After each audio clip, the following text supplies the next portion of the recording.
I mean, they know that this window is short. They know Tom is getting up there in age, and he's probably got 2 or 3 more years, maybe 1 or 2 at this high level. And it'll be interesting to see how many guys will sacrifice their financial well-being to try and win another Super Bowl. And, the Chiefs were a team that was much younger, and it was very, very difficult for them to repeat. And, it looked for 95% of the season that they were just going to walk to another Super Bowl. And, when you talk about repeating, I don't know another team, a team that has repeated and went back-to-back in a good long time. Go ahead, Skip. Go ahead. Orlando Scandrick. Yes. As you know, I've been doing this for a long time. I was around pre-you in Dallas, those dynasty teams of the 90s, led by Michael Irvin, who was the biggest, boldest talker I ever was around. Those Cowboy teams broke through a year early in 92 and won a Super Bowl, and then they crushed their way to a Super Bowl in 93. Not one peep came out of them like the big peeps that came out of these guys yesterday. I have never in my career heard anything like this bravado, because it starts with, as Jenny mentioned, the general manager is just flat out saying, we're going to effing win this thing again. And then the coach just loses his mind, as he is wont to do. He'd had a couple of sips of champagne. We get it. But the coach, Bruce Arians, is saying, anybody that says run it back, and he's making fun of Kansas City, that was Kansas City's bull, you know what. We're just going for 2. We're going for 2, and we ain't stopping. We're going to keep this band together, and they know how to win. Well, to your point, to Shannon's point, money talks in the end. So can you keep all of them together? Will they sacrifice? Mike Evans has already said he would take a pay cut. I will bet you Brady will restructure. But then will Shaq Barrett sacrifice? Will Chris Godwin's? I don't know. Probably not. But the point is, as I watched it unfold yesterday, it didn't come across like false bravado. I watched player after player guaranteeing, they're flat out guaranteeing they're going to win it again. And yet, did it come across like sort of false tough guy talk, like fake tough guy? No, it didn't. It rang true. All day long it rang true, because they know they got the GOAT. And the GOAT is playing better than ever at 43, going on 44. And by the way, I'd like to congratulate you, Mr. Scandrick. You saw the light in the end. You did pick the Buccaneers to win the Super Bowl. Congratulations to you. But in the end, this team, as the coach concluded, we physically kicked their ass, meaning Kansas City. And they did. They just whipped them on both sides of the ball. They were just a little nastier, a little tougher. They tackled harder. They blocked harder. They ran harder. And Brady was Brady, and that's history. And would I doubt them? Tom Brady said last week, we will be better next year, and that's just because of familiarity and continuity. Will they be quite the same team? I think they'll be pretty close enough that I will be picking them to win next year. I might be wrong, but I thought Kansas City was better this year than they were last year. Especially offensively. But when you lose 4 offensive linemen, go ahead. There was something that was, when you talk about they lost their offensive lineman, but that really wasn't what it was to me. I mean, that was one of the big things, but they had no running game. Clyde Hilaire-Ayers. Clyde, whatever. Yeah, there you go. I'm getting tongue twisted. Edwards-Hilaire. He was great.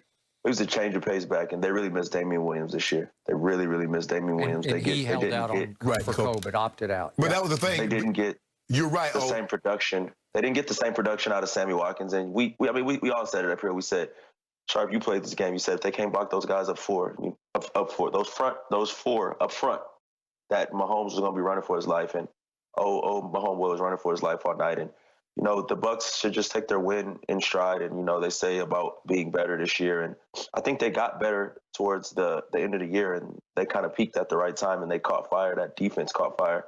After the bye week, they're 8-0, and they're on the top of the pinnacle, and you can't really take it from them. But to say, like, what you're going to do next year after having seen an off season, after having seen what teams come together and, how things unfold, is just, it's BS to me.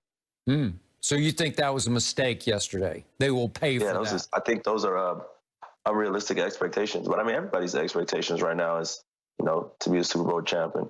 But until you dethrone the Tampa Bay Bucs, they are the champion.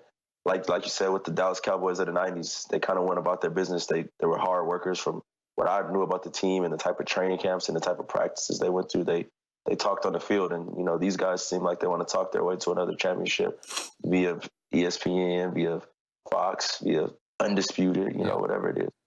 Okay, so the question becomes, can they back these words up next year? Are they good enough? Were they just a fluke to you, or can they rise and be better next year and back this up with a big target on their backs? It's going to be determined. Can you keep Godwin? What do you do with Levante David?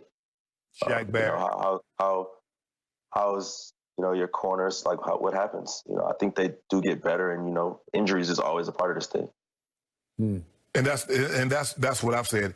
It's easy for guys that's made a lot of money, says I'm willing to sacrifice. So you know this. Excuse me.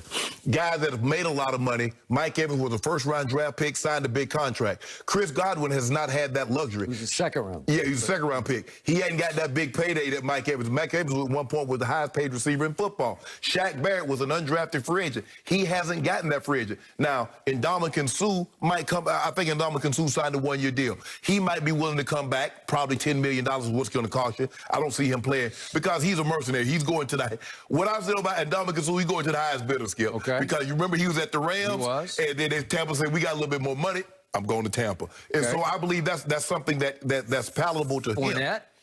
Fournette probably will come back because the market for the running back is not what it is for like a wide receiver, Skip. Running backs ain't making no money. I mean, Derrick Henry led the league in rushing, and he didn't get what McCaffrey got, and he signed after McCaffrey. So the running back market, AB is going to be back, because I don't believe AB can go anywhere else but Tampa. Rob Gronkowski has made it abundantly clear he doesn't want to play with anybody else but Tom Brady in Tampa. So I believe those two guys will definitely be back. Shaq Barrett, Chris Godwin, Levante David. I think Shaq Barrett most likely to be gone.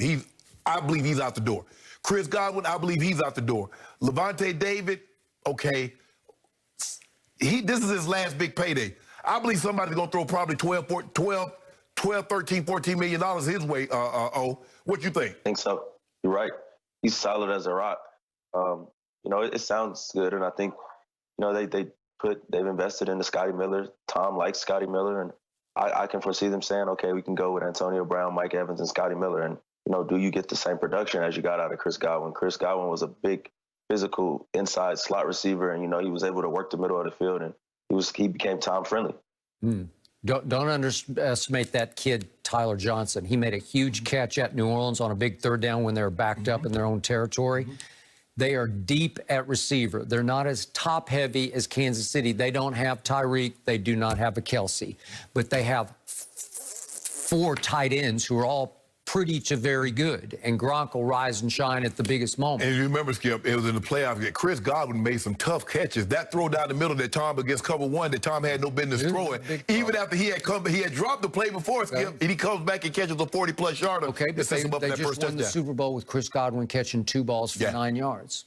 But the thing what he provides, Skip, is that he's that big physical receiver that if you got one-on-one, I thought the approach, tell me what you think. I thought Spagnuolo's approach was wrong because I think he thought that they're going to think we're going to get pressure on them. So they're prepared for pressure. We're going to sit back and play coverage. Well, if you let Tom Brady stay on his mark, if you don't reroute them receivers and you let him have his first read, you're not beating Tom Brady. Okay, but he was prepared for pressure because he got rid of the ball faster than he has in any game all year. And think about that, Skip. He wasn't even getting pressure and was getting rid of the ball, which tells me they did a terrible job of rerouting or taking the guys away. You look at the flip side. What did they do? They played cover 2. They got their hands on the ball, got their hands on the receiver, says, we will take away first read. That'll make you hold it just a step. Shaq, JPP, Vita Vea, Sue, go eat. They ate. Yeah. I mean, another thing that I think what Tom did is I think Tom went and watched those 2 Super Bowls that he lost to Spagnuolo. And I tell you one thing, he dissected it, and he was one step ahead. He did whatever he wanted to do, whether ran it, whether passed it. He was comfortable.